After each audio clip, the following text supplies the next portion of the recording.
যুক্তরাষ্ট্রের সাথে আবারও যেকোনো সময় যুদ্ধ শুরু হতে পারে এবং মার্কিন প্রেসিডেন্ট ডোনাল্ড ট্রাম্পের দুঃসাহসিকতা বা বোকামির জবাব দিতে তেহরান পুরোপুরি প্রস্তুত। ইরানের এমন বার্তার পর কূটনৈতিক মহলে প্রশ্ন উঠেছে, তবে কি আবারও শুরু হচ্ছে ইরান যুদ্ধ? অন্যদিকে ডোনাল্ড ট্রাম্প ইরানের স্বপ্ন শান্তি প্রস্তাব নাকচ করে দিয়েছেন। ইরানের সামরিক সদর দপ্তর থেকে এক বিবৃতির মাধ্যমে বলা হয়, যুক্তরাষ্ট্রের সঙ্গে পুনরায় যুদ্ধ শুরু হওয়ার সম্ভাবনা উড়িয়ে দেওয়া যাচ্ছে না। যুদ্ধ শুরুর আগে আলোচনা থেকে শুরু করে যুদ্ধবিরতি পর্যন্ত বিভিন্ন সময় ইরান নমনীয়তা দেখালেও যুক্তরাষ্ট্রের পক্ষ থেকে তেমন ইতিবাচক সাড়া মেলেনি। বরং ইরান যখনই নিজেদের দাবি কিছুটা শিথিল করেছে, তখনই যুক্তরাষ্ট্র আরও কঠোর অবস্থান নিয়েছে বলে অভিযোগ করেছে তেহরান। এসব তথ্য প্রকাশ করেছে সংবাদ মাধ্যম আল জাজিরা।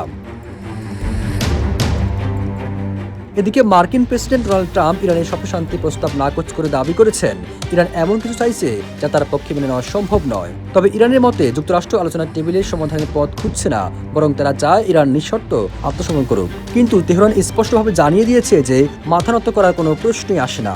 তেহরানের স্পষ্ট বার্তা, তারা যুদ্ধের পক্ষে না থাকলেও নিজেদের সার্বভৌমত্ব রক্ষায় পিছু হটবে না। ইরানের বর্তমান অবস্থান হল পারমাণবিক কর্মসূচির মতো গুরুত্বপূর্ণ ইস্যুতে আলোচনার আগে হরমুজ প্রণালী এবং নিষেধাজ্ঞা প্রত্যাহারের প্রশ্নে সুনির্দিষ্ট সমাধান প্রয়োজন।